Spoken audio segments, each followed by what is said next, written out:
Hey guys, tonight we're starting something big. Not to find your socks before laundry day big, but more like a global conflict that reshaped civilization big. Don't worry though, you can just relax under the blanket while we drift through it. No explosions here, just my calm voice telling you about explosions from 80 years ago.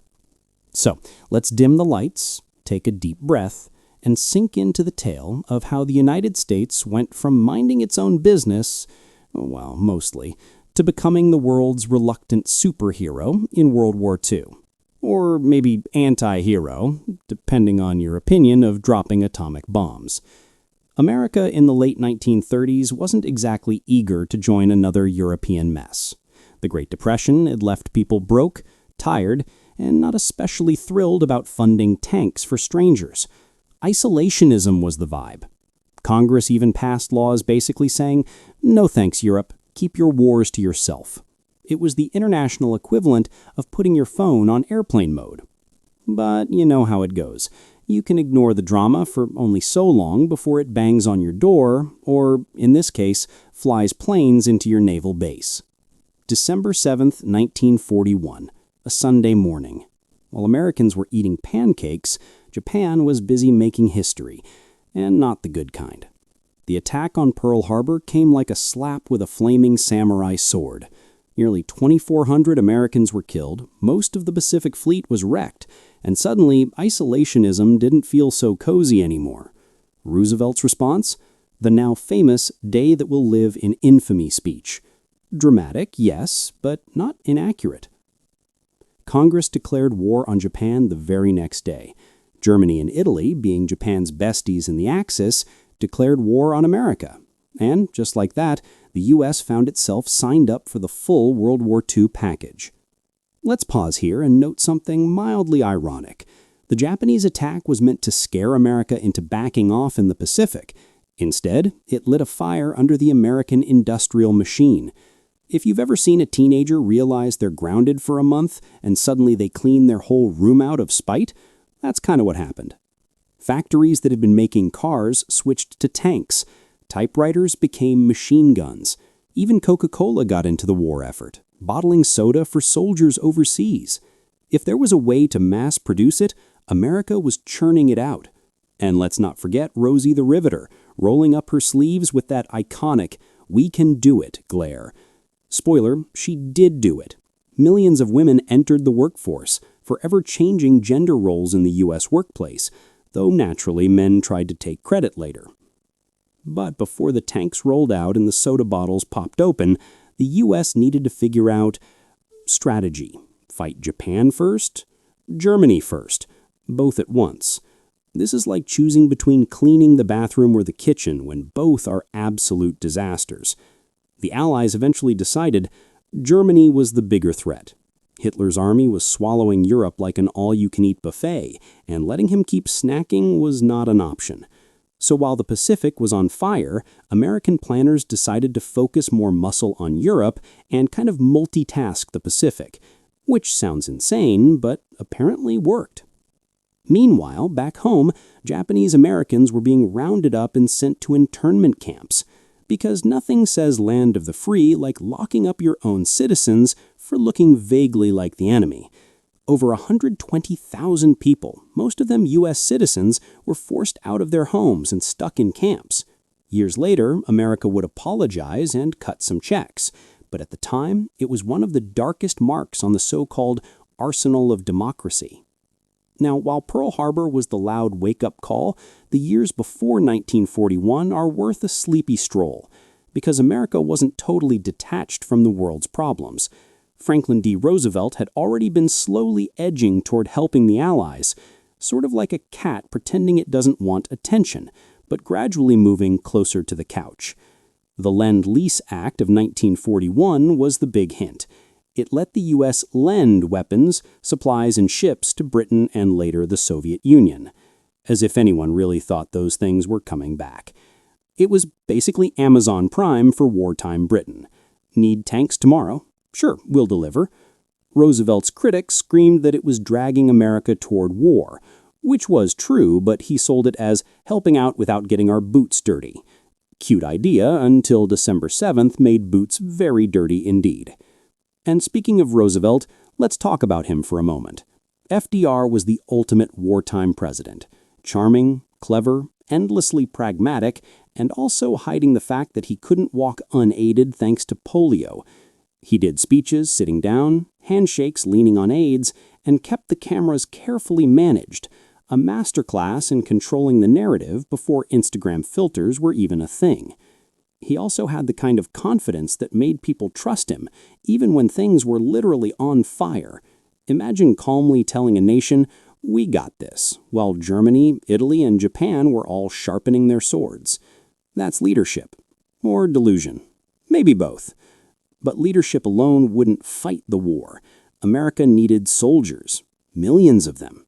Draft notices flew out, and young men swapped baseball gloves for rifles. Training camps popped up everywhere. Entire small towns became military bases overnight. The draft was so massive that it reshaped American demographics. Whole communities emptied as men shipped out to Europe or the Pacific. So that's where we'll leave it for tonight's first drift. America, jolted awake by Pearl Harbor, shifting from neutral bystander to world's biggest arms factory, and gearing up for the fight of the century.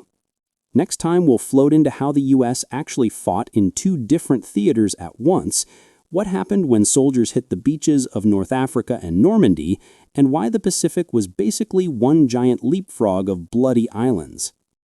So, we left off with America rubbing the sleep out of its eyes after Pearl Harbor. Factories were humming, Rosie was riveting, and FDR was promising victory with the calm confidence of someone who definitely didn't have to sleep in a freezing tent in Tunisia. Now it's time to see what happens when that industrial giant actually tries to fight on two sides of the planet. The big question was, where do you even start? Imagine being asked to clean a house where the kitchen is on fire, the basement is flooded, and someone just let raccoons into the attic. Do you grab a bucket, a broom, or a shotgun? America's answer was yes. The Allies agreed on a Germany-first strategy, which meant Europe got the main attention while the Pacific got a more "we'll get there when we can" vibe.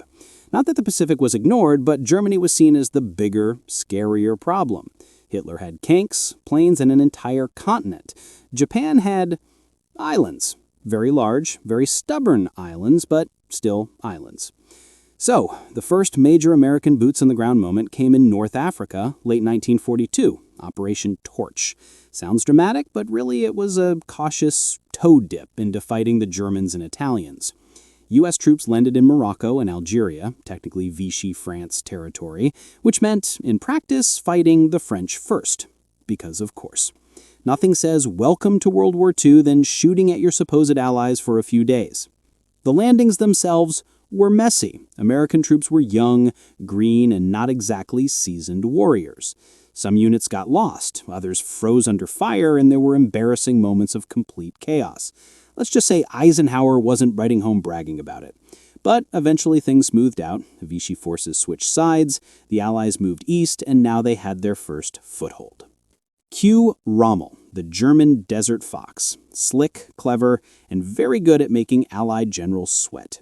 U.S. troops got their first real taste of German tanks at the Battle of Kasserine Pass in early 1943. Spoiler, it did not go well for the Americans. Rommel basically slapped him around the desert like a cat batting at yarn. Over 6,000 American casualties. But as painful as it was a wake-up call. The U.S. military learned fast. Better tactics, better commanders, and less, oops, we left the artillery behind. By the time the Axis were finally squeezed out of North Africa, American soldiers weren't rookies anymore. Meanwhile, across the Atlantic, Britain was still getting bombed, rationing food, and politely reminding America that, hey, maybe come over to Europe sooner rather than later. Churchill was especially keen on dragging America into big joint operations. His idea was to nibble at the edges. Italy, the Balkans, the soft underbelly of Europe, as he called it. Eventually, Roosevelt went along, though historians have pointed out that Italy's underbelly turned out to be about as soft as granite. But before Italy, there was Sicily. Summer 1943, Operation Husky. The Allies landed, fought through tough terrain, and, plot twist, Mussolini was overthrown. Italy surrendered that September, which sounds great, except the Germans just rolled in and kept fighting anyway. So the Allies had to slog up the Italian peninsula for nearly 2 years. Mud, mountains, and mines. Not glamorous, not fast, but strategically important. And while all this Mediterranean drama was unfolding, across the world the Pacific theater was in full swing. Remember those islands? Yeah, America was slowly hopping across them like a very tired kangaroo. Guadalcanal, the Solomon Islands, New Guinea, brutal jungle fighting, disease, supply shortages, the kind of war where soldiers said the mud was a worse enemy than the Japanese. But America had one ace up its sleeve in the Pacific: the Navy. Aircraft carriers, submarines, and a shipbuilding capacity that made Japan look like it was running a dinghy rental shop. The Battle of Midway in June 1942 had already tilted the balance by sinking 4 Japanese carriers. Now the U.S. Navy steadily pushed forward, island by island, closer to Japan itself. Back home, the sheer scale of production was staggering. By 1943, the U.S. was producing more planes, tanks, and ships than all the Axis powers combined. Factories never stopped. Shift whistles blew day and night. Entire cities seemed to exist just to crank out bombers. It was like an industrial symphony, except instead of violins, you had assembly lines of B-17 flying fortresses. The American home front also lived with rationing. Gas, rubber, sugar, meat, all carefully measured. Families planted victory gardens to grow their own food. Posters everywhere urged people to save scraps, recycle tin, and do your part. Kids collected rubber and tin cans like treasure. And let's not forget war bonds, those little patriotic IOUs that basically financed the whole operation. If you ever wondered why your grandma kept an old envelope of government papers in her attic, that might be it. All this effort came with a certain smugness. America liked calling itself the arsenal of democracy, which sure, but also ironic when you remember Japanese Americans were sitting in internment camps at the same time. Nothing like fighting for freedom abroad while ignoring it at home. By late 1943, America was no longer the newbie. The Army had toughened up, the Navy ruled the seas, and the factories were spitting out enough weapons to equip half the planet. The stage was set for the big one, a cross-channel invasion into France. But we're not there yet. For now, America was slogging through Italy, planning for Normandy, and still sweating through jungles in the Pacific. Let's float here a moment. 2 completely different wars, fought at the same time, under the same flag. Snowy mountains in Italy, steaming jungles in New Guinea, deserts in Tunisia, beaches in Sicily. Soldiers barely out of high school were scattered across the globe, all under the vague promise that someday it would all be worth it. And that's where we'll pause this round. America juggling theaters like a circus act, and for once, not managing to drop everything. So, here we are, in the early months of 1944. The U.S. is no longer the clumsy rookie tripping over its own boots in North Africa. Factories are humming, soldiers are hardened, and Roosevelt and Churchill are already dreaming about how to kick Hitler out of France. The moment everyone had been waiting for, the big cross-channel invasion, was finally on the horizon. Let's set the scene. Britain, by 1944, was basically a giant parking lot for American soldiers. Over 1.5 million GIs were crammed into villages, camps, and fields across the British countryside. Imagine small English towns suddenly overflowing with loud, gum-chewing young Americans. Locals called them overpaid, oversexed, and overhere, which, to be fair, was mostly accurate. Training for D-Day was intense, though also sometimes disastrous. Entire mock landings were staged on the southern coast of England. In one infamous rehearsal, Exercise Tiger, German E-boats attacked and killed nearly 750 American soldiers, a rehearsal that turned into a real massacre. Somehow it stayed a secret for months because the Allies didn't want the Germans to know they had spies sniffing around. And then came June 6th, 1944, D-Day. The biggest amphibious invasion in history. 5 beaches: Utah, Omaha, Gold, Juneau, Sword. America's job? Utah and Omaha. Utah went surprisingly smoothly, thanks to a lucky current that pushed the troops slightly off course, right into weaker defenses. Sometimes mistakes work out. Omaha, not so much. Omaha was hell. German guns on cliffs, tangled barbed wire, exploding mines, boats unloading directly into slaughter. By the end of the day, thousands of Americans were dead, but somehow, miraculously, the beach was held. Now, if you're imagining heroic Hollywood charges with stirring music, pause that. The reality was chaos, smoke, confusion, and a lot of scared young men just trying not to drown. The photos, the real ones, are blurry, gritty, and almost too raw, which of course makes them timeless. Once the beaches were secured, the real nightmare began. The bocage. Normandy's countryside wasn't just open fields, it was hedgerows, thick, ancient walls of earth and vegetation, perfect for ambushes. Tanks couldn't get through. Soldiers had to crawl yard by yard. Every farm, every hedge, every little lane was a fight. The Germans made the Allies bleed for every inch. But slowly, painfully, the Americans broke through. By late July, Operation Cobra smashed open a path, and the Allies poured across France. Patton, the famously aggressive American general, charged forward like a kid let loose in a candy store. He loved fast, sweeping maneuvers, and France was his playground. Except, of course, for the thousands of exhausted soldiers actually doing the marching. Meanwhile, the French resistance, which had been quietly sabotaging trains, cutting wires, and generally annoying the Germans, finally came into the open. Paris rose up in August 1944, and American troops rolled in to liberate the city. Crowds cheered, flowers were thrown out, kisses were given out freely. For once in this war, there was something almost joyful. Almost.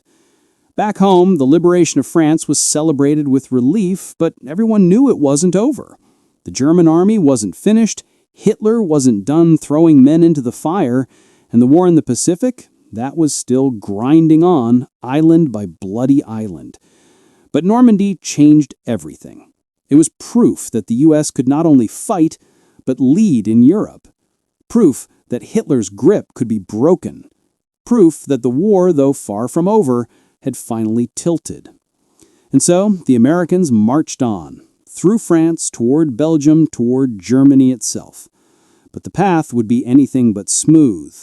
Winter was coming, and with it, one last desperate German gamble. That's where we'll pause this time. America, fresh from victory in Normandy, rolling through Europe, and about to face a frozen surprise in the Ardennes. So here we are, in the late months of 1944. D-Day is behind us. Normandy has been liberated. Paris has cheered, thrown flowers, and temporarily forgotten the war. But let's be honest, the war didn't stop for anyone to have a victory parade. It was still messy, muddy, and cold. Really cold.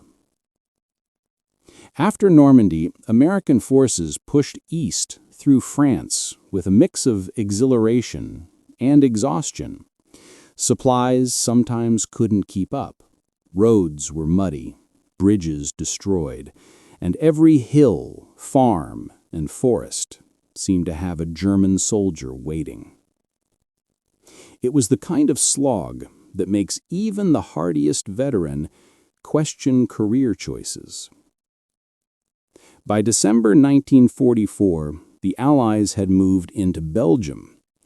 And then, surprise, Hitler, in one last desperate gamble, launched what became known as the Battle of the Bulge. Imagine waking up one morning thinking the war is almost over, and suddenly the front line looks like it did 3 months ago. That's exactly what happened. The Germans hit American lines with tanks, artillery, and snow. It was brutal. Young American soldiers, some barely out of high school, were forced to dig in, fight, freeze, and hold positions in tiny villages and forests under constant attack.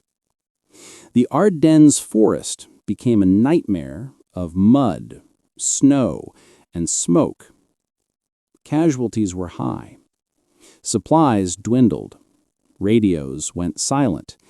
And yet, somehow, the Americans held. Patton, always the man in a hurry, famously pivoted his Third Army 90 degrees in the snow and drove toward Bastogne. His logistics staff probably swore a lot, but the maneuver worked.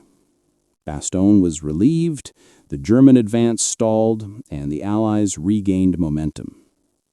It was a cold, hard lesson in flexibility, determination, and probably caffeine consumption.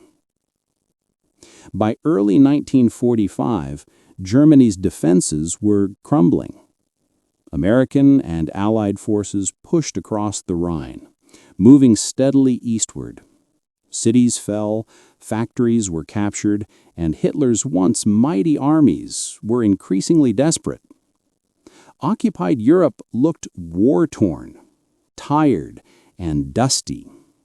Exactly how you'd imagine the world when millions of people have been fighting for 5 long years. Meanwhile, back on the home front, Americans were celebrating the "war's end is near" vibe cautiously. Families wrote letters, soldiers sent postcards home from Germany, newspapers cautiously hinted at victory soon. Factories began thinking ahead to peacetime production, although there was still plenty of war to go. Casualty counts, of course, were sobering. Tens of thousands of American soldiers had died or been wounded in the European campaign. But morale remained surprisingly high. The sense that the war's tide had turned, thanks in large part to American industrial and military might, gave both soldiers and civilians a kind of grim optimism. One ironic aspect of the late European campaign was how different it felt from the early chaos. In North Africa, soldiers were green and unprepared. In Normandy, D-Day felt like controlled chaos. By the Ardennes, American troops were seasoned, efficient, and capable of enduring freezing mud and surprise attacks. Brutal? Yes. Heroic? Maybe. Sleep-inducing for storytelling? Absolutely, if you think about it while lying in bed listening to a calm voice. So as December 1944 turned into January 1945, the Allies pressed onward. Cities were liberated, Germany's war machine was sputtering, and the stage was set for the final collapse. The European chapter of the war was nearing its conclusion, but the Pacific theater still loomed large. America had yet to finish its island-hopping campaign, and Japan was far from defeated. And that's where we'll leave it for tonight's drift. The Americans, hardened by years of combat, marching through snow and mud, chasing a vanishing enemy into Germany. They were tired, victorious in patches, and ready for whatever absurdly difficult orders the generals would send next. Sleepy takeaway for this part: wars may be loud, chaotic, and deadly, but from a narrator's perspective, they also have a rhythm. Soldiers march, strategies unfold, winters arrive, bullets fly, and eventually the tide turns. Tonight we float over the frozen forests of the Ardennes, imagining soldiers trudging through snow, dreaming of home, and holding the line. By early 1945, the Allies were rolling through Germany like a determined snowplow. The Ardennes battle was behind them, the Rhine had been crossed, and American soldiers were marching steadily toward the heart of Hitler's crumbling empire. Cities were ruined, roads were clogged with refugees, and the occasional stubborn German soldier still popped up to remind everyone that the war wasn't quite over. One thing about late war Germany, it was cold, gray, and incredibly muddy. Soldiers trudged through rubble-strewn streets, winter coats heavy with snow, boots caked in mud. Supplies were still tricky. Ammo, food, and fuel had to be rationed and trucked across a continent devastated by 5 years of fighting. Yet morale was surprisingly good, mostly because everyone could see the finish line. Victory was close enough to taste, and even the generals were occasionally smiling, which is saying something. American units pushed forward in large groups. Infantry, tanks, artillery, engineers clearing debris and bridges. It was all a coordinated mess of activity that somehow worked. One of the ironies of late-war Germany was that cities that had once seemed invincible were now reduced to hollow shells. Berlin, Hamburg, Cologne, rubble everywhere. Soldiers joked quietly that they could set up their own town in the ruins if they wanted to, though nobody had the energy to do it. Casualties were still significant. Even at the end, the war didn't go quietly. Artillery shells, mines, and the occasional desperate counterattack made sure of that. But for the Americans, the fight was a mix of strategy, stubbornness, and, frankly, luck. Hitler was holed up in his bunker, increasingly detached from reality, issuing orders that made no sense, which, in a way, made life easier for the advancing Allies. By April 1945, American forces met up with Soviet troops advancing from the east. Germany was surrounded, cornered, and collapsing internally. Cities surrendered, armies disbanded, and the Reichstag, the very heart of German power, was a symbolic ruin. The end was near, though few Americans celebrated wildly in the streets. Mostly there was exhaustion, relief, and quiet reflection. Soldiers were thinking of home, letters, and hot meals more than parades. On May 8, 1945, the Germans finally surrendered unconditionally. Victory in Europe, VE Day, was declared. Americans, Brits, and Soviets alike paused, took a breath, and slowly processed that 5 years of global chaos had ended. Across the Atlantic, families celebrated with cautious jubilation. Soldiers wrote letters, newspapers announced it in bold headlines, and cities quietly erupted into relief and happiness. The European theater was over, but the war was not yet finished.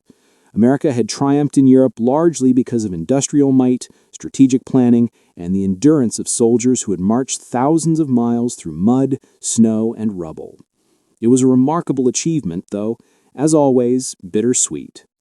Millions had died, cities were destroyed, and the scars, both physical and emotional, would linger for decades. And so, as we drift to a close on Part 5, picture this: American soldiers standing in shattered German streets, looking tired but steady. Tanks rumbling past ruins, smoke curling from distant fires, children cautiously emerging from basements. It's quiet, in the way victory often is after prolonged chaos. The war in Europe is over, but the Pacific remains a sprawling, bloody puzzle yet to be solved. Sleepy takeaway: the end of one chapter, the beginning of another. Victory isn't loud necessarily. Sometimes it's just the soft sound of soldiers walking through the rubble, boots sinking into mud, quietly knowing the fight in this corner of the world is finished. While Europe was wrapping itself up, the Pacific theater was still in full swing. Vast ocean, tiny islands, and a determined enemy who refused to surrender made every step forward painfully slow. The U.S. had already taken some hits, remember Pearl Harbor, Midway, but now it was time to move from defensive skirmishes to offensive strategy. Cue the island hopping plan. Island hopping, for the uninitiated, is exactly what it sounds like. Skip the big, heavily defended islands and focus on the weaker ones, capturing them as stepping stones closer to Japan. Of course, skipping doesn't mean ignoring. Japanese defenders still had plenty of guns, caves, and stubbornness to make even easy islands a nightmare. The first major push after Guadalcanal was the campaign in the Central Pacific, places like Tarawa, Saipan, and the Mariana Islands. Tarawa, in 1943, was a shocking wake-up call. Coral reefs blocked landing craft, and the tiny island was heavily fortified. Over 1,000 Americans died in just 3 days. It was fast, brutal, and extremely poorly understood by those watching from home who imagined beaches were soft and sand was forgiving. Then came Saipan and the Marianas. By 1944, American troops were becoming experienced at amphibious assaults. Engineers cleared obstacles, artillery softened defenses, and Marines learned the hard way that every inch of sand could hide a sniper or a mine. It was still messy, it was still deadly, but slowly, inch by inch, the U.S. closed in on Japan. Meanwhile, the Navy was the real star. Aircraft carriers, battleships, and submarines dominated the seas. Submarines strangled Japanese shipping, starving their home islands of resources. Aircraft carriers launched planes that struck enemy positions hundreds of miles inland. Essentially, the U.S. Navy became a floating fortress, projecting power across thousands of miles of ocean. In 1944, the Battle of Leyte Gulf changed the game entirely. The Japanese Navy, once mighty, was virtually destroyed in one massive engagement. From that point on, Japan's capacity to move troops or supplies across the ocean was severely limited. America's control of the Pacific grew steadily, one bloody, muddy island at a time. Back on the islands, combat was slow and grinding. Dense jungles, sweltering heat, disease, and booby traps made every advance a nightmare. The Marines and soldiers who fought here were hardened, stoic, and occasionally sarcastic, if only to keep from crying into the mud.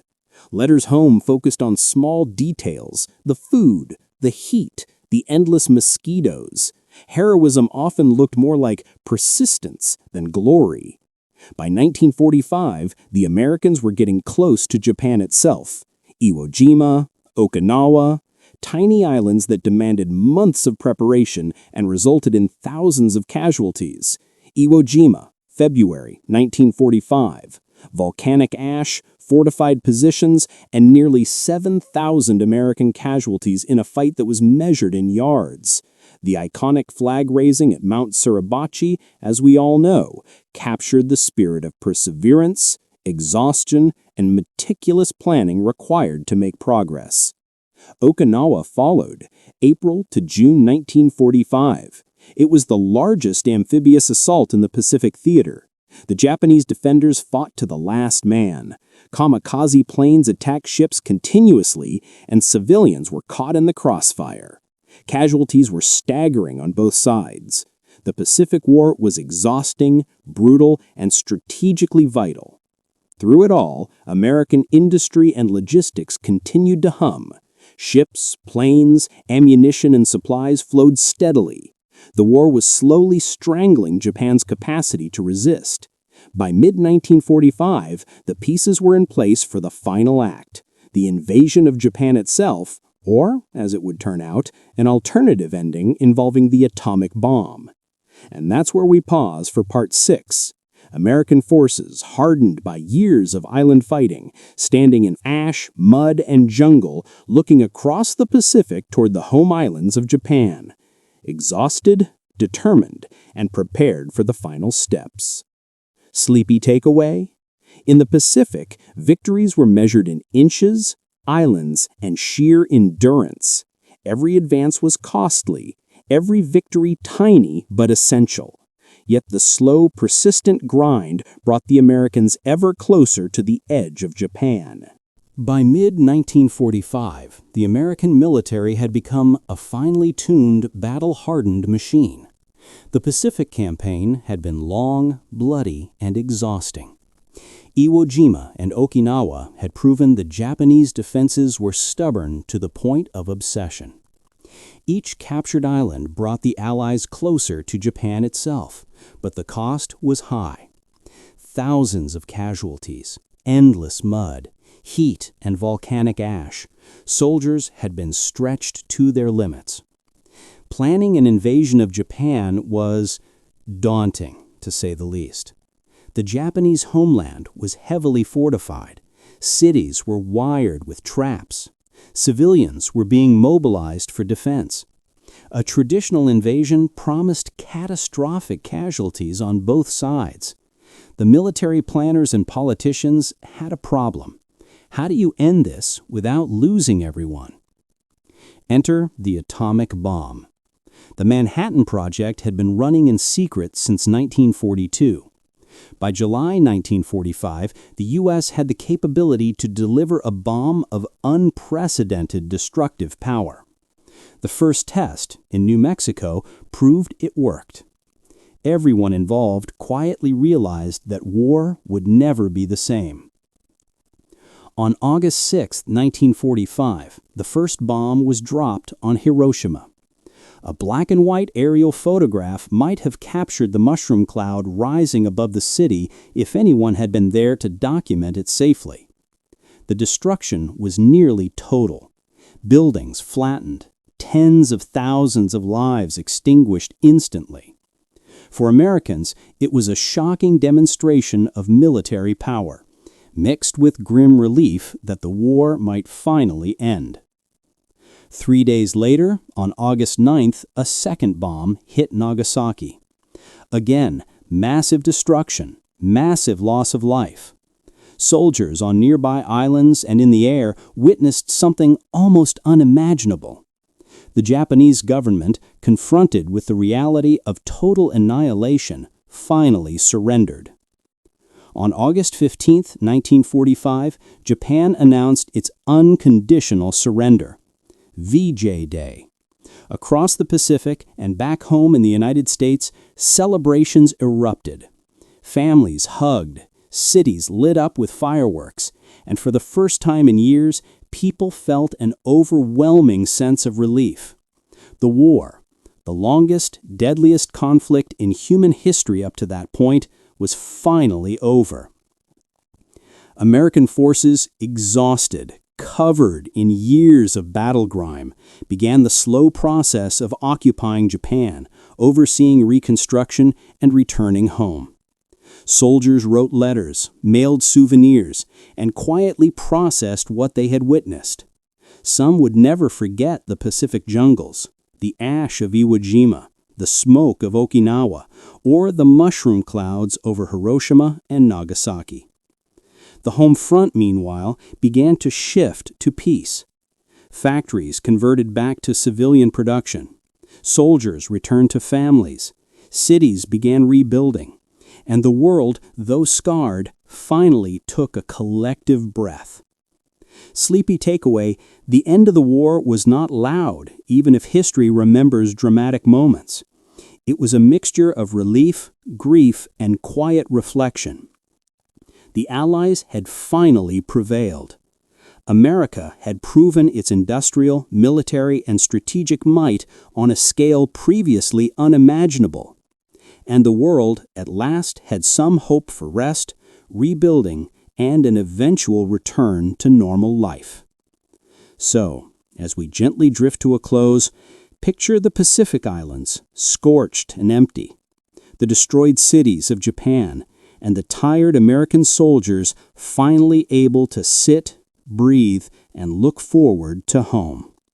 Wars end, not in a bang in real life, but with long, quiet sighs, letters home, and a slow return to humanity.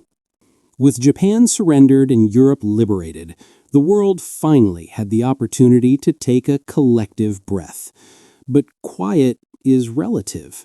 Cities were in ruins, governments had collapsed, economies were shattered, and millions of people were displaced. Peace did not magically fix these problems overnight. In Europe, American troops stayed behind as part of the occupation forces. Germany was divided into zones controlled by the US, Britain, France, and the Soviet Union. Soldiers patrolled cities full of rubble, occasionally guiding civilians to food distributions or keeping order amid shortages. Imagine being a young American soldier who had spent years fighting and then being handed the task of organizing traffic in a destroyed Berlin street. Not exactly glamorous. Meanwhile, the Nuremberg trials began, attempting to hold high-ranking Nazis accountable. Courtrooms were filled with men in stiff suits, translators whispering between languages, and journalists scribbling furiously. For some, it was justice. For others, it was a long, slow bureaucracy that might take the excitement out of victory. The trials, however, would leave a lasting mark on international law, setting precedents for war crimes and human rights. Across the Pacific, Japan was under U.S. occupation, led by General Douglas MacArthur. The task was massive: demilitarize the country, rebuild the government, feed millions of civilians, and start transforming a defeated, war-torn island nation into a functioning state. Soldiers became administrators, teachers, engineers, and occasionally babysitters. It was exhausting and oddly bureaucratic work for men trained to fight, not manage city infrastructure. The Japanese people were cautious, polite, and remarkably resilient. Cities like Hiroshima and Nagasaki were literally ashes of their former selves, yet communities began rebuilding. Streets were cleared, makeshift markets appeared, and slowly life resumed. American soldiers observed, occasionally intervened, but mostly watched a nation painstakingly stitch itself back together. Back home in the United States, the war had left a different mark. Soldiers returned to families, the economy shifted back from wartime production to consumer goods, and the GI Bill began offering education and housing opportunities for returning veterans. Life was resuming a more normal rhythm, though memories of battle, loss, and fatigue lingered for decades. Globally, the world began to reckon with the scope of destruction. Cities were leveled, economies disrupted, and millions of lives lost. Reconstruction wasn't glamorous. It was cold, dusty, and bureaucratic. But slowly, countries began rebuilding. Trade resumed, and a tentative sense of normalcy returned. Sleepy takeaway, the end of the war wasn't a dramatic, cinematic moment everywhere. Often it was rubble, paperwork, ration lines, and cautious hope. Soldiers, civilians, and administrators alike had to navigate the quiet aftermath, a world that had to learn to live without constant gunfire. So, as we drift off tonight, picture the streets of Berlin, Tokyo, and countless smaller towns, rubble slowly cleared, people tentatively returning to daily life, and soldiers, weary, patient, and bureaucratically inclined, keeping watch over the fragile peace they had fought so hard to win. So, the war ended. Everyone sighed, clapped politely, and went home, right? Of course not, because if there's one thing humans excel at, it's replacing one global crisis with another. By late 1945, America found itself in an odd situation. It was the only country with nuclear weapons. Its industries hadn't been bombed into oblivion, and its soldiers had just returned from Europe and the Pacific like tired celebrities. For a brief moment, the United States was the undisputed superpower, which sounds glamorous until you realize it came with the world's biggest to-do list. Europe was a mess. Entire cities looked like abstract art made of rubble. Railways were twisted, factories destroyed, and millions of people were displaced. The U.S. knew that if Europe stayed broken, communism might look a little too appealing. Enter the Marshall Plan, a giant care package disguised as economic policy. Billions of dollars flowed into Europe, funding food, rebuilding, and keeping democracy fashionable. Imagine a tired parent paying for all their kids' college tuitions at once. That was America in 1947. But there was a problem: the Soviet Union. Technically, they had been allies during the war. In practice, it felt like two roommates who tolerate each other until the rent check comes due. Stalin wanted a buffer zone of communist-friendly countries in Eastern Europe. America, on the other hand, wanted free elections and open markets. The result? A continent sliced in half, like an awkwardly shared dorm room. Germany, the main battlefield of all this tension, got chopped into zones of occupation. Berlin itself became the stage for Cold War drama, with American, British, French, and Soviet troops sharing a city that didn't really want them there. The Soviets blockaded West Berlin in 1948, hoping to starve out democracy. America responded by flying in food and supplies, literally turning Berlin into the world's neediest delivery customer. Meanwhile, in Asia, Japan remained under U.S. occupation, and the Cold War logic started shaping policy there too. America needed Japan as a strong capitalist ally, which meant encouraging its recovery at lightning speed. Factories were rebuilt, trade restarted, and democracy was nudged into place. Basically, yesterday's enemy was now tomorrow's business partner. At home, Americans tried adjusting to peacetime. Soldiers settled down, bought houses in the suburbs, and discovered the joys of new refrigerators and television sets. Yet, beneath the consumer boom, there was anxiety. The Soviets had tested their first atomic bomb in 1949, ending America's monopoly on mushroom clouds. Suddenly, schoolchildren were practicing duck and cover drills under their desks, as if a flimsy piece of wood would protect them from a nuclear blast. So, the sleepy lesson here, winning W2 didn't mean America got to relax. It meant the country had inherited a giant, complicated, slightly dysfunctional family called the free world. And managing that family meant constant tension with another household down the street, the Soviet Union. So, as you settle deeper into the blankets tonight, picture the rubble of Europe being slowly patched up with American dollars, Soviet guards staring across checkpoints in Berlin, and children calmly hiding under desks while adults debated how to prevent the next global catastrophe.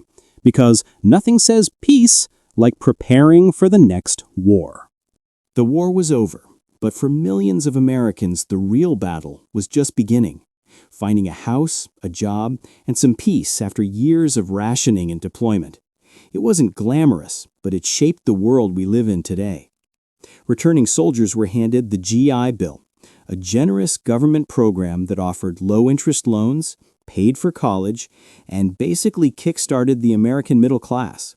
Suddenly, men who had spent the last few years digging trenches in Europe could now dig into textbooks at universities, or into the foundation of a brand new suburban home. And oh, the suburbs. Neat rows of identical houses, white picket fences, shiny new cars in the driveways. Places like Levittown, New York, became symbols of the post-war boom. Families left crowded cities for these cookie-cutter neighborhoods where every lawn looked the same, every father worked a steady job, and every mother was expected to smile in an apron. Sleepy perfection with just a dash of quiet pressure. Inside those homes, the modern age crept in. Refrigerators, washing machines, and televisions appeared, changing daily life. Imagine going from years of rationing Spam and powdered milk to suddenly opening a shiny fridge filled with fresh groceries. Or gathering the whole family in front of a glowing black and white TV, watching I Love Lucy instead of worrying about air raid sirens. It was progress, wrapped neatly in advertising jingles. But beneath the shiny surface, paranoia brewed. The Cold War was ramping up, and Americans were told to keep an eye out for communists, maybe in the Kremlin, maybe in the neighborhood PTA. McCarthyism took hold in the early 1950s, with Senator Joseph McCarthy waving mysterious lists of supposed communists in government. It was theater, it was fear, and it was exhausting. Careers were ruined, friendships tested, all under the glow of neon diner lights. Meanwhile, science was racing ahead. Nuclear weapons became bigger, deadlier, and much harder to hide under a school desk. The Soviets launched Sputnik in 1957, a little metal ball that beeped its way across the night sky. Americans looked up, worried that communism was literally flying overhead. The result? The space race. Suddenly, math homework was considered a matter of national security. And yet, despite the tension, people lived their lives. Kids played with hula hoops, parents barbecued in backyards, teenagers listened to Elvis on the radio. America was nervous, yes, but also prosperous. It was a strange dual existence, the hum of a washing machine mixed with the hum of Cold War anxiety. So, as you drift off tonight, picture the soft glow of a black and white TV in a quiet suburban living room. Outside, the world buzzes with nuclear fears and space race ambition. Inside, a family sips Coca-Cola, the father reads the newspaper, the mother tidies the kitchen, and the kids play on the carpet. A peaceful scene, wrapped in the unease of what might come next. This also reflects a subtle shift in Egyptian culture. Religious beliefs remained, of course. The afterlife was still sacred, but practicality began to seep in. Maybe it was the economy. Maybe it was fatigue from decades of hauling stones. Probably both. Even the gods seemed to accept smaller tombs, or at least they didn't complain much. And so, pyramid construction slowly faded from the national spotlight. The old kingdom itself fractured, splitting into smaller states in periods of instability. Egypt entered the first intermediate period, a time of decentralization, less grandeur, and definitely less pyramid building. The workers, they went back to farming or found other state projects. The pharaohs, they still wanted to be remembered, but the scale of their ambitions shrank dramatically. It's a gentle reminder.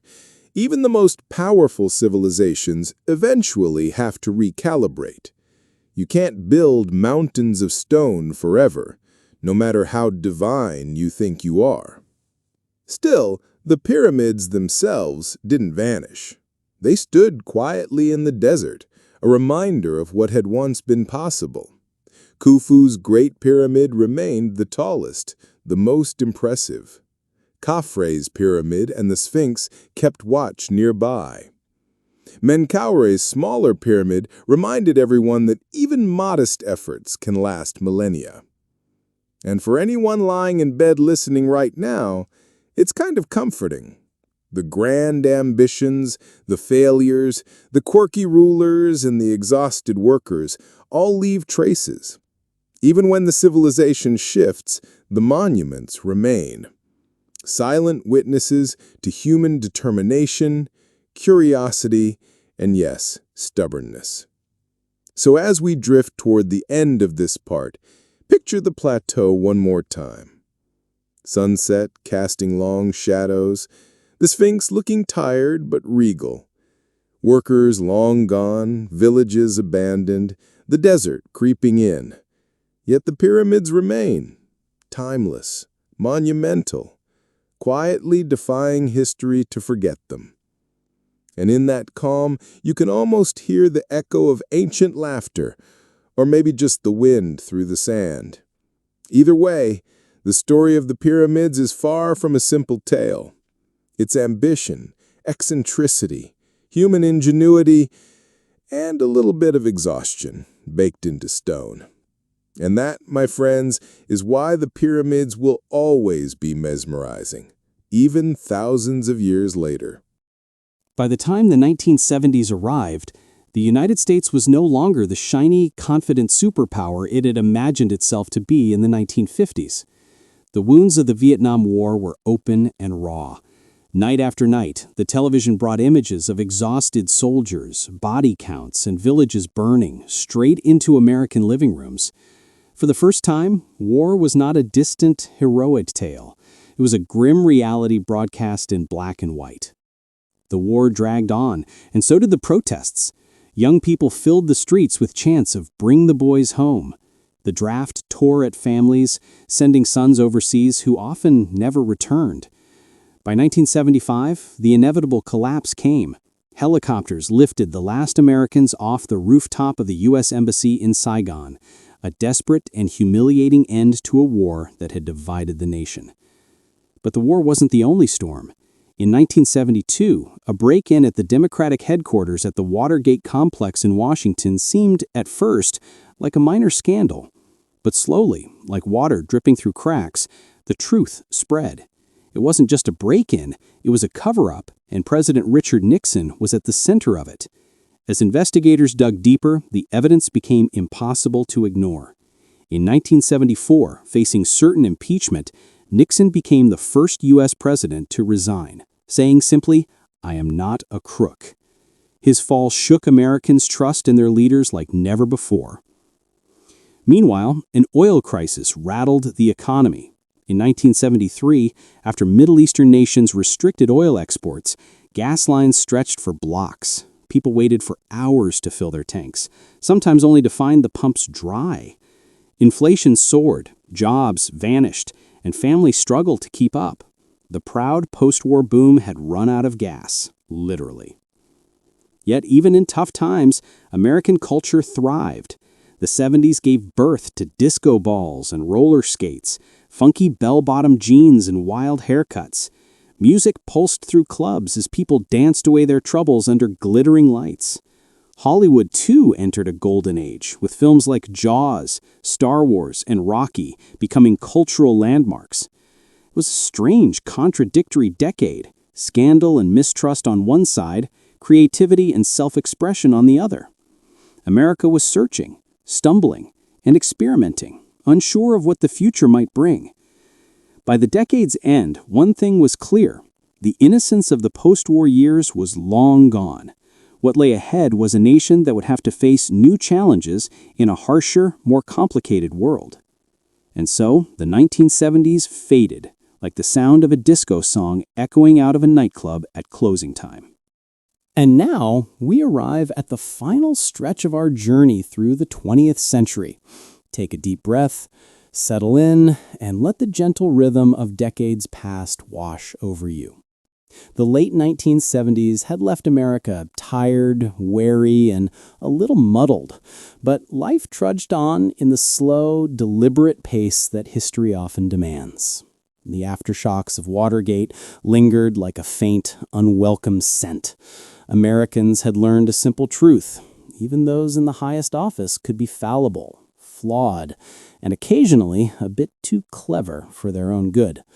Trust wavered, cynicism grew, and yet daily life continued. Children played in suburban yards, mothers baked quietly in kitchens, and fathers commuted to jobs that didn't seem as heroic as the ones fought overseas decades earlier.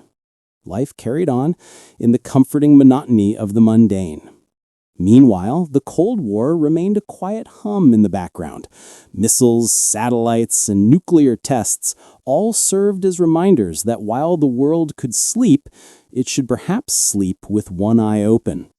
Fallout shelters appeared in basements, evacuation drills occasionally disrupted classrooms, and Americans learned to calculate just how far they could run if the unthinkable occurred.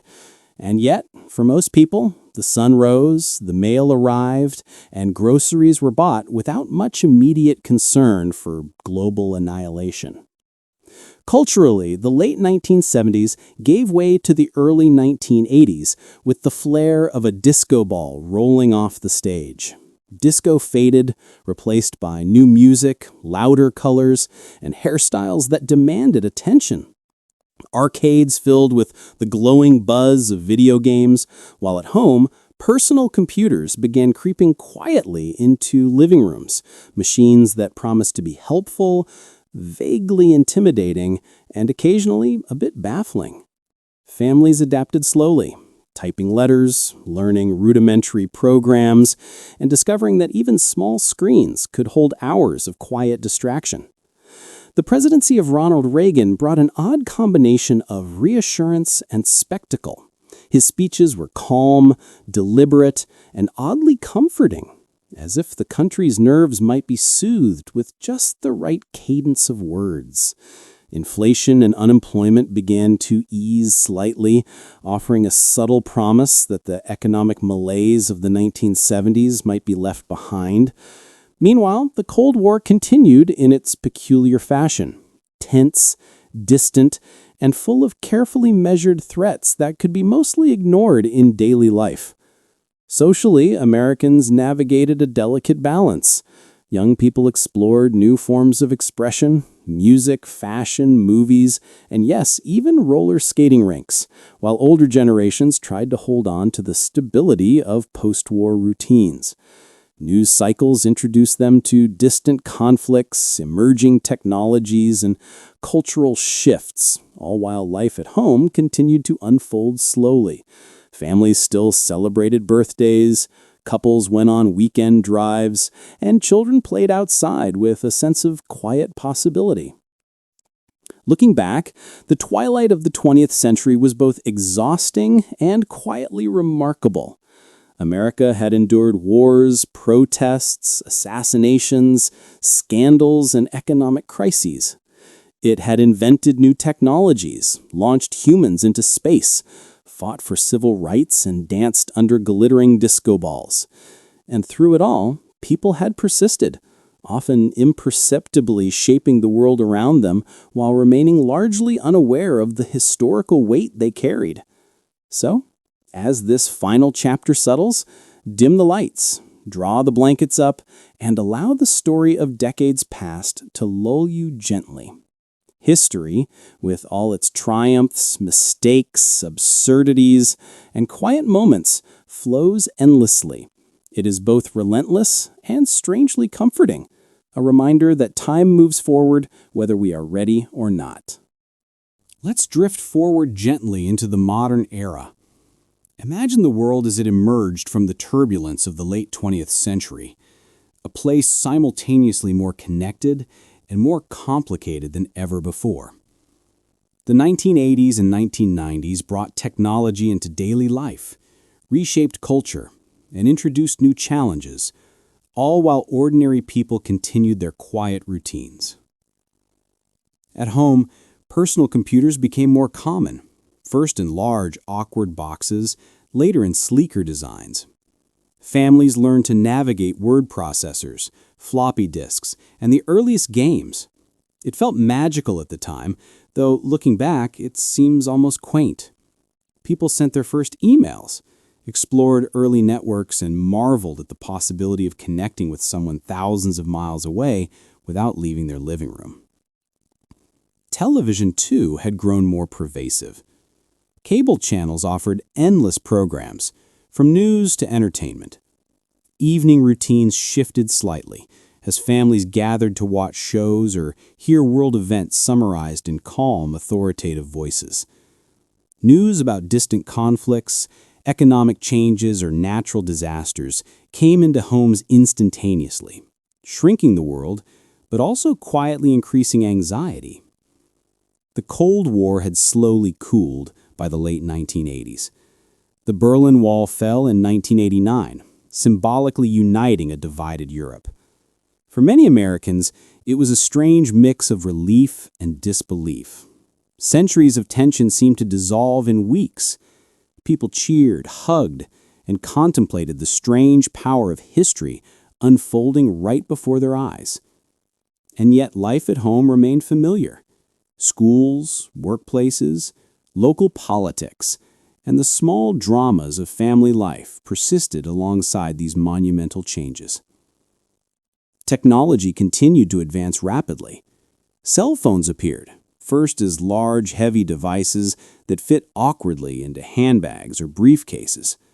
The internet began its slow ascent, connecting more and more people, initially in universities and offices, and eventually in living rooms. It promised access to knowledge, entertainment, and communication, though most people didn't fully grasp its potential yet. Meanwhile, culture moved on. Music evolved, art transformed, and global trends influenced everyday fashion. Children and teenagers navigated new forms of entertainment and expression, while older generations adapted to changing societal norms. Families still celebrated traditions, yet the pace of modern life felt faster, almost unnoticeably so, with every year introducing another small shift in the way people lived. Economically, the world was increasingly interconnected. Global trade expanded, multinational corporations flourished, and economies shifted with surprising speed. Americans felt these changes at work, at home, and in their communities. Jobs once considered stable transformed. Industries rose and fell. Adaptation became the quiet skill everyone needed. And while the world was connected, challenges remained. Conflicts arose in distant lands, environmental concerns grew, and political debates intensified. Yet the overarching rhythm of daily life carried on. People prepared breakfast, commuted to work, studied in classrooms, and shared moments with friends and family. History continued quietly, shaped by countless small decisions and routines, not just dramatic headlines. The lesson of this era is gentle but clear. Progress is steady, often imperceptible, and sometimes uneven. Technology, politics, and culture evolve, but ordinary life, the act of living, learning, and caring, continues quietly underneath it all. As you let your thoughts drift tonight, picture this slow unfolding. Computers glowing faintly on desks, children reading quietly, parents preparing meals, streets filled with ordinary movement, and the hum of a world slowly changing. History is not only battles, treaties, or headlines. It is the sum of moments lived in kitchens, classrooms, and quiet streets. It is human curiosity, perseverance, and adaptation. And tonight, as you settle into sleep, allow yourself to rest, knowing that the world has continued through its trials, small and large, gently teaching lessons for those willing to notice. Let's drift gently into the present day, a time that feels simultaneously extraordinary and surprisingly ordinary. The early decades of the 21st century have transformed the way we live, communicate, and understand the world. Yet, in many ways, the rhythms of everyday life remain comforting, familiar, and quietly persistent. Technology now pulses through nearly every aspect of life. Smartphones, tablets, and laptops put vast amounts of knowledge, communication, and entertainment literally in people's hands. Social media connects friends, families, and strangers across continents in seconds. Videos, photos, and news spread instantly, shrinking the world and creating a sense of shared experience that was unimaginable just a few decades ago. Yet, even as screens glow and notifications ping, people still gather at dinner tables, walk in parks, and share quiet moments together, reminders that life continues gently outside the digital stream. The challenges of the modern era are complex. Climate change, global health crises, and political instability remind us that the world is fragile and interconnected. Natural disasters, pandemics, and economic shifts touch countless lives at once. Yet, amidst these challenges, the ordinary acts of daily life continue. Teachers guide children, doctors care for patients, neighbors help neighbors, and people around the world find small ways to adapt, survive, and thrive. Culturally, humanity is more interconnected than ever. Music, art, film, and literature cross borders instantly. People celebrate diverse traditions, share stories online, and create communities in ways that were impossible in earlier centuries. The pace of change is fast, but the fundamental human experiences, laughter, curiosity, learning, and caring, remain slow, steady, and reassuringly familiar. Work and education have transformed. Remote communication allows collaboration across continents. Online learning and digital classrooms give students access to knowledge once restricted by geography. Many work from home, balancing family life with professional duties. Even as schedules shift and the world accelerates, small rituals endure. Morning coffee, bedtime routines, quiet walks, and family meals. Yet, amidst the noise of notifications, headlines, and global events, the quietest truths of life persist. History is not only the events captured in books, newspapers, or social media feeds. It is the daily rhythm of humans moving through their lives, making decisions, helping others, and growing in ways that are often invisible. Each act, no matter how small, contributes to the larger story of humanity, quietly shaping the world in subtle, meaningful ways. And as you listen tonight, allow yourself to drift into reflection. Imagine a world connected by wires and satellites, yet anchored by human connection. Picture families laughing quietly, students learning, neighbors sharing, and individuals discovering new possibilities in the small, ordinary moments of life. History is alive in these moments, flowing gently beneath the more dramatic headlines and crises, reminding us that continuity, care, and quiet persistence define the human experience. So tonight, as the world hums softly around you, rest in the knowledge that even in complexity and change, life continues with calm, predictable rhythms. Humanity moves forward, learns, adapts, and connects, quietly writing history one small, meaningful act at a time. Let's drift into the present moment, a time where the world feels smaller, faster, and more connected than ever before. The 21st century has unfolded at an unprecedented pace, bringing innovations, challenges, and transformations that have reshaped daily life for millions. Yet, despite the rapid changes, the rhythm of ordinary existence continues quietly beneath it all. Technology is everywhere. Smartphones, tablets, and laptops have become extensions of ourselves, holding vast libraries of knowledge, endless streams of communication, and countless opportunities for entertainment. Social media connects people across continents in an instant, allowing family members, friends, and strangers to share thoughts, photos, and experiences in real time. The world has never been smaller, and yet, paradoxically, this constant connectivity sometimes makes life feel heavier, busier, and louder than it ever did. Education has transformed. Students attend online classes, collaborate on projects across cities or even countries, and access vast digital archives. Lessons once confined to textbooks are now enriched with multimedia, simulations, and interactive experiences. Yet, the core of learning remains timeless: curiosity, practice, and the quiet perseverance of understanding. Children still raise their hands, parents still guide them, and teachers continue to nurture minds, showing that despite the high-tech surroundings, human connection remains central. Work has also evolved. Many people now perform their jobs remotely, communicating through video calls, instant messaging, and shared digital platforms. Offices are quieter, homes take on dual purposes, and schedules are more fluid.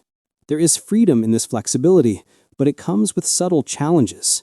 Boundaries blur, routines shift, and the comforting predictability of daily commute or office chatter is sometimes lost. Still, humanity adapts, finding new ways to connect, collaborate, and care even in these altered rhythms. Culturally, the world is extraordinarily diverse. Music, film, art, and literature flow across borders at lightning speed. Children listen to songs composed on the other side of the globe. Books are read simultaneously in different languages. Films are streamed instantly, sparking conversations in households thousands of miles apart. Yet even in this vast cultural exchange, people still gather in kitchens, parks, and living rooms to share experiences in quiet, human ways. A birthday, a meal, a walk with a friend, these are the small, enduring rituals that ground life. Global events continue to influence daily life. Natural disasters, economic fluctuations, political changes, and public health crises remind humanity that the world is interconnected and fragile. News travels instantly, creating shared awareness and collective concern. Yet, ordinary life persists. Children go to school, families cook meals, neighbors converse on sidewalks, and life moves forward, quietly resilient in the face of uncertainty. The environment has become a central concern. Climate change, pollution, and resource management are daily topics of discussion and action. People plant trees, adopt sustainable habits, and innovate to reduce their impact. Even small actions, recycling, conserving water, or choosing public transportation ripple outward, quietly shaping the future. And though the challenges are immense, ordinary human actions remain a persistent force for adaptation and hope. In cities and towns, people continue their routines, which anchor the fast-moving world. A barista pours coffee, a child pedals a bicycle, a street musician plays a soft tune. These small moments of life, seemingly insignificant in isolation, create the texture of everyday existence. They remind us that history is not only made by grand events, wars, or headlines, but also by the steady, quiet contributions of countless ordinary people. Science and medicine continue to advance. extending lifespans and improving quality of life. Vaccines, treatments, and technological innovations save millions of lives each year. Researchers collaborate globally, often without fanfare, making incremental discoveries that slowly but profoundly impact the world. And even as new challenges arise, people persist, adapting, learning, and applying knowledge with patient determination. Yet, despite progress, human nature remains remarkably consistent. Families love, children play, friends support one another, and communities form in both physical and digital spaces. Joy, curiosity, and creativity endure. People celebrate small achievements, comfort each other in sorrow, and pursue passions. In this quiet continuity, one sees the enduring rhythm of humanity. Life continues, gently and persistently, despite rapid technological, cultural, and global transformations. As you settle in to rest tonight, consider this. History is not only the grand events that fill textbooks, screens, or news feeds. History is the sum of countless small moments. A parent comforting a child, a neighbor lending a hand, a student learning quietly at a desk. It is in these soft, consistent rhythms that the world moves forward, shaping a future built not only by innovation, but by ordinary acts of human care and attention. Let your thoughts drift gently, imagining a world that is both immense and intimate, complex yet familiar, fast-moving yet grounded in daily life. The present, like the past, is layered with quiet lessons and opportunities for understanding. And tonight, as you let the day fade, remember that life continues, softly, persistently, beautifully, and endlessly.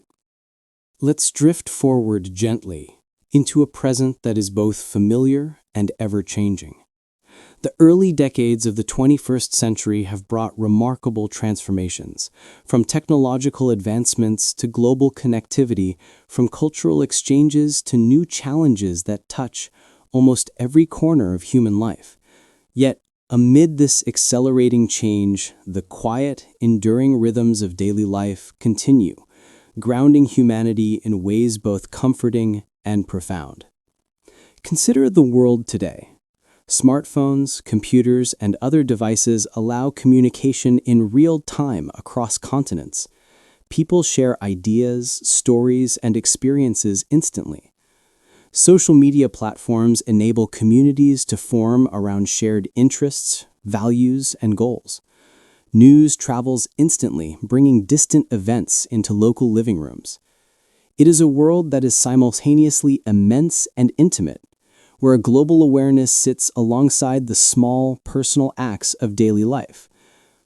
Education continues to evolve alongside technology. Students attend virtual classrooms, explore vast digital archives, and collaborate with peers in far-off cities or countries. Yet the core of learning, curiosity, effort, and guidance, remains unchanged. Teachers continue to nurture minds. Parents provide support, and students discover knowledge one small step at a time. Technology may facilitate learning, but human patience and attention continue to shape understanding.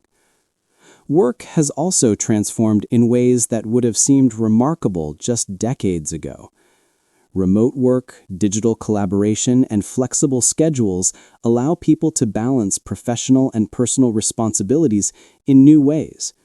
Meetings take place over video calls, documents are shared instantaneously, and teams span time zones. Yet even in this digital environment, the familiar rhythms persist. The quiet concentration of a home office, the gentle hum of a coffee maker, the small pauses for thought and reflection. Life continues quietly, one task at a time. Despite technological progress, humanity faces ongoing challenges. Climate change, environmental degradation, and global health issues demand attention. Political shifts, social movements, and economic fluctuations remind us that the world is interconnected and fragile. Yet, in ordinary neighborhoods, towns, and cities, Daily life moves forward. Children play, families gather for meals, and communities support one another. These seemingly small actions, tending a garden, helping a neighbor, teaching a child, quietly shape the trajectory of human history. Culturally, humanity has become more interconnected than ever. Music, art, literature, and entertainment flow freely across borders, enriching lives and sparking dialogue. Individuals explore diverse ideas, traditions, and perspectives while maintaining personal routines. Even as the world accelerates, people continue to celebrate local holidays, family milestones, and personal achievements. These moments, quiet and often unnoticed, form the fabric of life across time. Technology, of course, brings both convenience and subtle complications. Constant connectivity can overwhelm, creating pressures to respond instantly or keep up with endless streams of information. Yet humans find balance. People read, walk, meditate, converse face-to-face, and retreat from screens to nurture calm, reflection, and personal connection. The world may move faster, but human beings continue to anchor themselves in the familiar everyday rhythms of life. Science and medicine continue to advance, extending life, improving quality of life, and offering new understanding of the human body and mind. Researchers work quietly in labs, often without fanfare, discovering insights that gradually change the world. Ordinary people benefit from these innovations in subtle, consistent ways: improved healthcare, safer communities, and longer lifespans. The progress is gradual, persistent, and deeply human. Amid the vast, accelerating changes of the world, the essential patterns of human experience remain surprisingly constant. People still learn, love, care, and create. Children grow, families nurture, communities gather, and individuals pursue passions. These steady, repeated actions may not make headlines, but they quietly shape the course of history. The small, consistent moments, a kind word, a shared meal, a quiet moment of reflection, build the continuity that defines humanity. Looking forward, the near future carries both promise and uncertainty. Emerging technologies, environmental initiatives, and global collaboration hold potential for remarkable progress. Yet the lessons of history remain relevant. Small, persistent actions guided by care, empathy, and attention matter deeply. The world's complexity is balanced by the simple, enduring rhythms of everyday life. So tonight, as you settle in to rest, consider the quiet continuity of human life. Picture neighborhoods at dawn, children walking to school, parents preparing breakfast, friends exchanging greetings. Picture the subtle rhythms of work, learning, and play, all quietly shaping the present and the future. History is alive in these moments, flowing beneath headlines, crises, and announcements, reminding us that life continues, persistently and gently, through ordinary acts and ordinary days. Let your thoughts drift softly, knowing that even in the midst of change, the patterns of humanity endure. The world moves forward, not only through invention or drama, but through countless small, steady actions. And tonight, as the day fades, rest in the knowledge that you are part of this ongoing, unfolding story, one quiet, meaningful moment at a time. The early decades of the 21st century brought humanity to a crossroads unlike any it had faced before. For centuries, change had moved like the steady turning of seasons, slow and almost predictable. But in this new era, change seemed to leap forward in sudden bursts, sometimes exhilarating, sometimes frightening.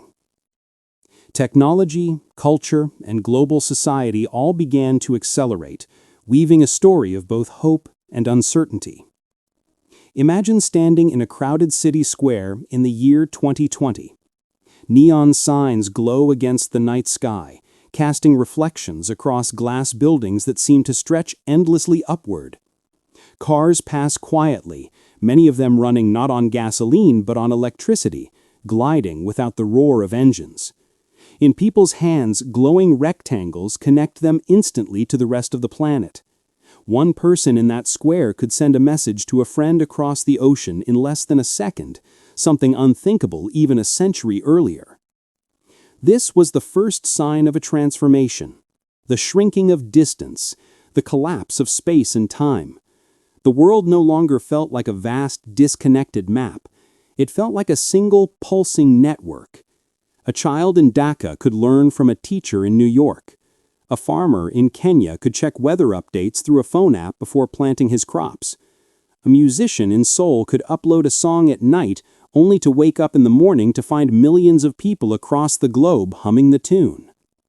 But this was not only a story of convenience, it was also a story of tension. Technology gave people power, but it also introduced new problems.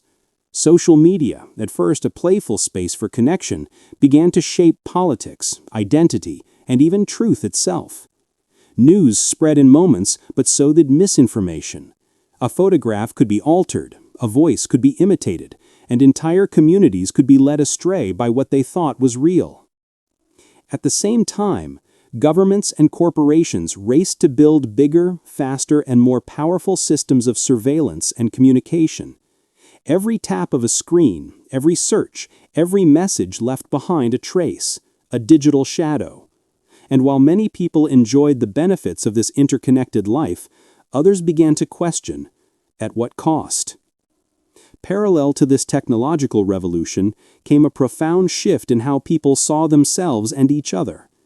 Old traditions still carried weight, but new ideas about identity, justice, and freedom pushed through the surface.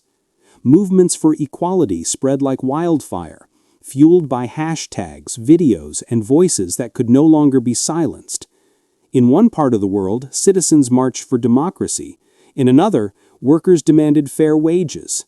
And in yet another, young people fought to protect the climate, standing before leaders with handmade signs that read, "There is no planet B." The environment became one of the defining struggles of the century. For too long, forests had been cut down, rivers polluted, and skies filled with smoke.